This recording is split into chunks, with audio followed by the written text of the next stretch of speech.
Mukhang meron ka ritong bagay na ikakagulat. I saw the sun.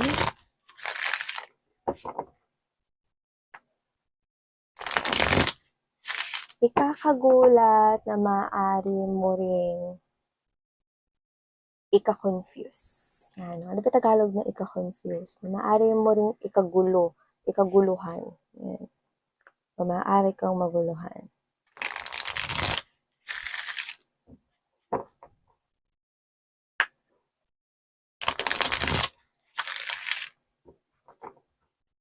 And I'm picking up that you have to make a decision. Medyo clouded pa ito, pero nakikita ko rito na gagawin mo tong decision na to. Na gagawin mo to walang iba kundi para sa iyong self. Yan, para sa sarili mo rin to.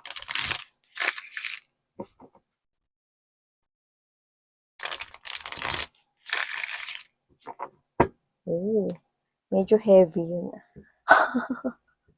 So, let's see what's happening here for you guys.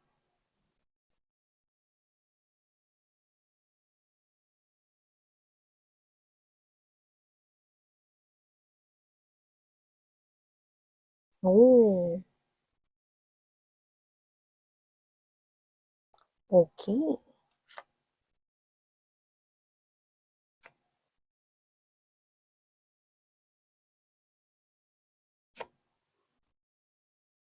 Pabor pa rin to sa'yo, mga babes, no? Kaya don't need to worry, okay? Don't need to worry.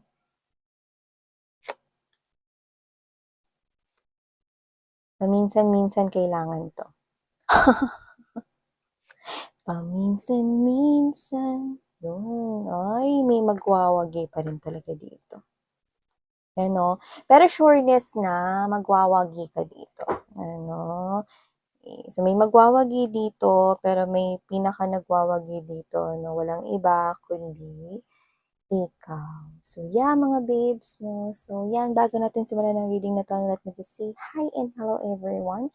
By the way, my name is Yan. Welcome, new subscribers, no? At pwede kayo mag-subscribe anytime you want. Kung gusto niyo tumambay lang muna kayo here, no? It's okay. Wala tayong problema dyan. Mag-subscribe kayo anytime, no? Para lang kasi maging updated kayo, no? Pag meron tayong bagong uploads, no? Meron naman everyday, no? Collective readings, meron everyday, and then all signs, meron every week. Kaya naman mga babes, no?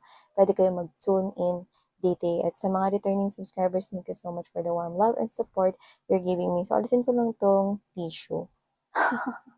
So, yun nga mga babes, no? Wala tayong gender dito, bali lalaki LGBT plus watchers. You're all welcome. You can flip roles if you want. And of course, no, you still have your free will at the end of the day. And if this reading does not resonate you, no, huwag mo pagpatuloy ang panonood. And pwede ka namang manood ng iba natin mga timeless readings. Yan mga babes, no? Pero dito kitang-kita ko. No? Now with this lovers right here, full card, okay, Ace of Swords, beautiful, yet interesting. I find this really intriguing. Someone here will come into your life, no? Darating siya rito, no? Upang mga babes, no? Actually, darating siya rito, no? At maguguluhan ka. Pero yung totoo, yung pagdating niya ang magbibigay ng kaliwanagan sa'yo, no? Anong ibig mo sabihin, Miss Yan? Medyo malalim yung sinabi mo, ah. Wow, mga babes, no? As from the looks of it, no? Kung sino man tong darating na to, no? This person will bring confusion. Seven of Cups energy here, no? Sa yung mind, no? Maguguluhan ka sa kanyang pagdating, mako-confuse ka, no? Especially this is about love and romantic feelings, no? Whether you are in a relationship right now, meron ka ngayong boyfriend, girlfriend, or meron ka ritong partner or meron ka ritong commitment sa iba. Yung iba naman, pwedeng wala kang commitment sa iba, pero may kausap ka, no, at okay naman kayo. Papunta na kayo dun sa exciting part, no, na parang feeling mo, gusto mo na siyang sagutin, or gusto mo na maging officially kayo, wala tayong gender dito, no. Pero, meron ditong darating sa buhay mo, no, with the lovers right here, nakikita ko na magiging option mo siya when it comes to love. Yes, you heard it right, no? Whether you're single or you're connecting here with someone, may relationship man kayo with that someone or wala pa, okay? or wala man or meron ka ritong kausap na iba, but I do pick up na meron ka ritong ka-connect na iba, whether that's officially ng kayo or hindi pa, 'no, pero meron ka na ritong, mapupusuan na iba, 'no, sa pagdating nitong individual na 'to. So, nakikita ko siya na magiging siyang option, 'no, sa pagdating niya sa life mo. And this person here will bring confusion, pero siya rin yung magbibigay ng kaliwanagan about this situation here with you. See? Interesting, isn't it? 'Di ba? So, whatever the case may be, parang kontrabida ako dun. Whatever the case may be, this person will bring clarity into your life, 'no? Meron talaga dito with the Two of Swords energy, meron talaga rito na nagsa-stand out na puwedeng meron na talaga kayong kausap, 'no? Pero alam mo yon, maguguluhan pa rin kayo. Mhm. Okay? Kung sino ba ditong dapat mong piliin. Mapupunta kayo sa crossroads right here, no? If you feel like that your person na kasama mo na ngayon or kausap mo na ngayon, no, is parang you feel like siya na talaga, no? Well, guess what? If this new person here comes into your life and appears into your life, this person will bring you or put you in a crossroads right here. So yeah, if you happen to hear the dog barking, no, in the background, yan, I do apologize, no, if it hurts your ear. Yan, no, that's the kapitbahay, no. The dog of our kapitbahay. So yeah, okay, going back right here. Okay, thank you so much for your patience and understanding, honey. So yeah, okay, nakikita ko na mapupunta kayo sa isang crossroad wherein maki-question ninyo na parang, wait lang, alam ko mahal ko talaga yung ka-connect ko ngayon, eh. Alam ko may feelings ako sa kanya. Alam ko na na magugustuhan ko yung connection ko with this kausap ko, eh. Pero bakit naguguluhan ako? Exactly. Because this is the part of the universe plan, temperance energy. Okay? The universe wants to show you, okay, or put you in this type of test na nakikita kong magiging proud sila sa'yo kasi nakikita ko na i-handle mo to in a very mature way. Yan ang nakikita ko rito, no? Whether you are in a relationship right now or connecting here with someone special, okay? Kahit alin ka doon, may darating rito na magiging options mo in love, whether you don't like it or you don't like it. Because I'm seeing here individuals like, no, miss yan. Okay, I love my partner right now. Hindi ako maguguluhan ever. Well, babe, kaya nga sabi ko, if this reading is for you, then you can claim it. But if not, okay, take it how this resonates here with you guys, no? Hindi naman kailangan mga babes na i-take it ito kung you know, ayaw nyo nito, 'di ba? Pero here, nakikita ko rito, no, na um, there is some kind of a twist. Maybe you're not seeing here, no, things na dapat ay nakikita mo. Kasi kung sino man yung kakonect mo ngayon, there's already that likeness. Gusto ko siya, miss yan. Mahal ko siya, miss yan. Yan. At yung iba, love mo siya. But the thing here is that you will get confused pa rin if this new person comes here, no? Comes here sa buhay mo. And I do pick up, no, na ikaw to, mga babes, no, na, you know, let me give you an advice, no? You do not need to rush. Take your time, 'di ba? Take your time. Tandaan mo, ang tunay na lalaki o ang tunay na babae na nagmamahal, okay, ay handang makapaghintay at hindi mame-measure kagaya ng rice, no, cooker, 'di ba? So, kung sino man 'to, mga babes, no, na mga magiging mo ritong options at involved sa usaping puso mo, okay, diyan mo makikita kung sinong karapat-dapat para sa'yo. Okay? Ang tunay na nagmamahal ay makapaghihintay. Ba? So, whoever this individual is, I do pick up, no, that this person here will bring clarity at makikita mo yan, no, kaysa dun sa confusion. Siya yung magpapakita sa'yo, no, ng tunay mong emosyon at maglalabas ng tunay na emosyon rito. Sa umpisa, akala mo panggulo siya. Akala mo, no, kontrabida siya sa buhay mo, no, na parang pasok-pasok pa siya sa buhay mo para sirain yung pagmamahal mo sa isang person, 'no, pero yung mga ganyang bagay, 'no, this is your real, 'no, um, this is your what's this one?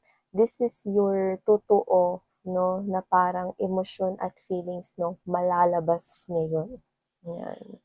At nakikita ko rito na mapupunta ka sa isang crossroad, 'no, pero itong action na gagawin mo na makapag-isip-isip, 'no, kung sino talaga yung bibigyan mo rito ng iyong pagmamahal, 'no, aalayan mo rito ng pag-ibig mo, 'no, ng puso mo, 'no, ng commitment mo, 'no, 'yan, 'no. Because when it comes to love, you are the purest of the pure. Ano daw? You are the purest out of the pure, no? So whatever the case may be, picking up right here, no, that with the Ace of Cups energy, I'm seeing you offering your love, no, dun sa isang taong hindi ka susukuan. Alam mo mga babes, no, dito makikita mo yung mga bagay na hindi mo nakikita before. And at the end of the day, eh, siyempre may free will kayo, pero may action kang gagawin, 'no, at itong action na 'to ang pasasalamatan mo buong buhay mo, 'no. With the Six of Cups energy, you will take some kind of action right here, making a decision together with this Queen of Swords energy. At ang maganda, may success akong nakikita sa'yo rito. Mapipili mo rito yung tamang tao para sa'yo, okey? Options in love, that's the Lover's energy. You have options here in love. The one who, who will come into your life in your energy right here, or the one that you're talking already with. Okay? Just take how this resonates. No? It's up to you. Pero ano man dyan, nakikita ko na magwawagi ka. Wagi ka sa mapipili mo rito. Merong isa dyan na susuko. Yeah. Meron dyang isa na susuko. Okay? Meron diyang isang susuko, 'no, pero medyo madi-disappoint ka sa kanya. Minsan yan ba yung sinasabi mong partner ko dito? Well, let's see. Because as what I'm picking up from here, meron diyang isa sa mapapagod. Di ko sinasabi na yung bagong tao ang para sa'yo because general reading ito. No, actually, spirits are telling me that it's up to you. Pero ang maganda, mapipili mo rito yung tamang tao. Yung pagdating kasi ng tamang tao na yon, mga babes, no? Take it how this resonates with you guys. Yung pagdating niya magdadala ng clarity or pagkaklaro ng sitwasyon mo. Okay? The clue is already around you. Okay? You just need to observe. You just need to be aware, diba? Of your emotions and feelings.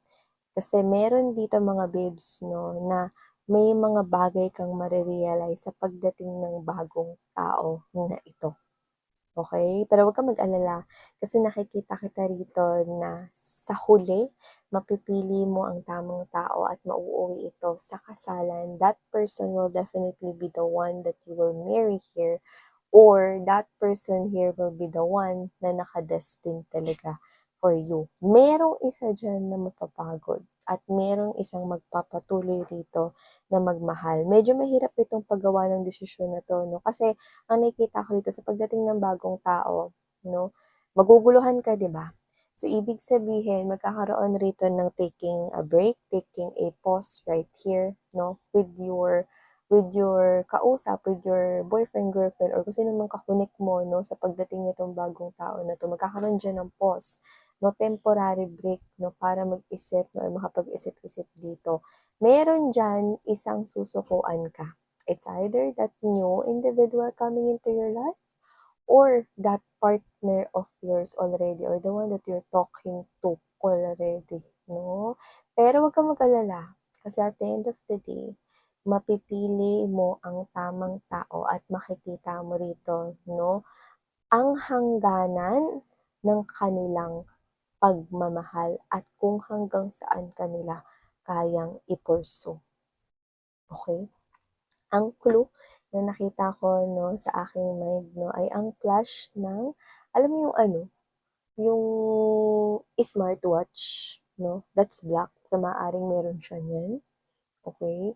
So, nakakita rin tayo mga babes 'no, ng cup na black 'no, yung cup na ano 'to, yung sombrero talaga, yung classic na itsura ng sombrero talaga 'no, cup, okey? And that is color black, baka meron siya niyan 'no. And I did saw, okay, the initials of L, Q, and T.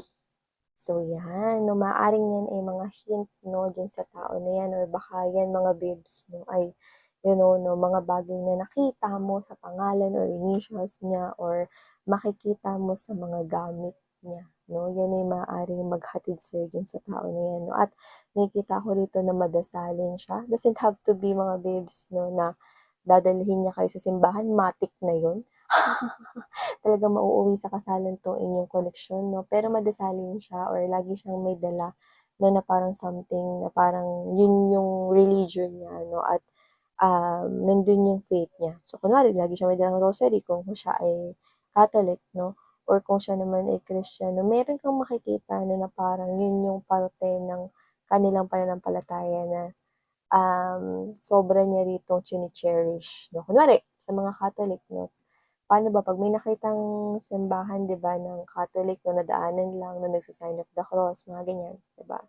Or this person is always carrying here a rosary 'no, for guidance 'no, 'yan.